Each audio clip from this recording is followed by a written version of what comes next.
ஆச்சாரம் டிவி நேயர்களுக்கு வணக்கம். நம்ம இன்னைக்கு திரை விமர்சனத்தில் வீராயி மக்கள் திரைப்படத்தின் திரை விமர்சனத்தை பற்றி தான் பார்க்க போகிறோம். இந்த படத்தை நாகராஜ் கருப்பையா இயக்கியிருக்கிறாரு, சுரேஷ் நந்தா தயாரிச்சிருக்கிறாங்க. வேல ராமமூர்த்தி, மாரிமுத்து, சுரேஷ் நந்தா, நந்தனா ஆனந்த், ரமா, செந்திகுமாரி, தீபா சங்கர் மற்றும் பல நட்சத்திரங்கள் நடிச்சிருக்கிறாங்க. இந்த படத்தோட கதை என்னென்னு பார்த்தீங்கன்னா, வீராய்க்கு 3 மகன் 1 மகள் என்று சந்தோஷமாக வாழ்ந்து வருகிறார்கள். ஒரு மகன் சென்னைக்கு படிக்க சென்ற இடத்தில் கல்யாணம் செய்து கொண்டதால் அவரிடம் பேச்சுவார்த்தை இல்லை. 2வது மருமகள் குடும்பத்தில் சரியில்லை. அவரால் குடும்பத்தில் பிரச்சனை ஏற்படுகின்றது. இந்த சூழ்நிலையில் மழை இல்லாததால் விவசாயம் செய்ய முடியாத சூழ்நிலையில் குடும்பத்தை காக்க மூத்த மகன் குடும்பம் திருப்பூருக்கு வேலைக்கு செல்கிறார்கள். மூத்த மகன் சம்பாதித்து அனுப்பும் பணத்தில் தாய் வீராயியை சின்ன மருமகள் கவனிக்காததாலும் சொந்த மகளும் கவனிக்காததாலும் வீராயி கோவிலில் பிச்சை எடுத்து சாப்பிடும் சூழ்நிலை தெரிந்து மூத்த மகன் குடும்பம் ஊருக்கு வருகிறார்கள்.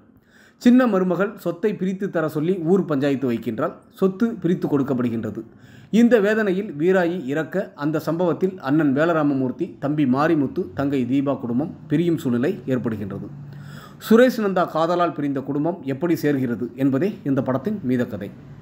வேலராமமூர்த்தி, மாரிமுத்து, தீபா, சுரேஷ் நந்தா என இதில் நடித்த அனைவருமே அவரவருக்கு கொடுக்கப்பட்ட கதாபாத்திரத்தை உணர்ந்து சிறப்பாக நடித்திருக்கிறார்கள். வீராயியாக நடித்தவரின் நடிப்பும் அருமை. தீபன் சக்கரவர்த்தியின் இசையில் பாடல்களும் பின்னணி இசையும் படத்திற்கு பெரிய பலம். சீனிவாசனின் ஒளிப்பதிவு அருமை.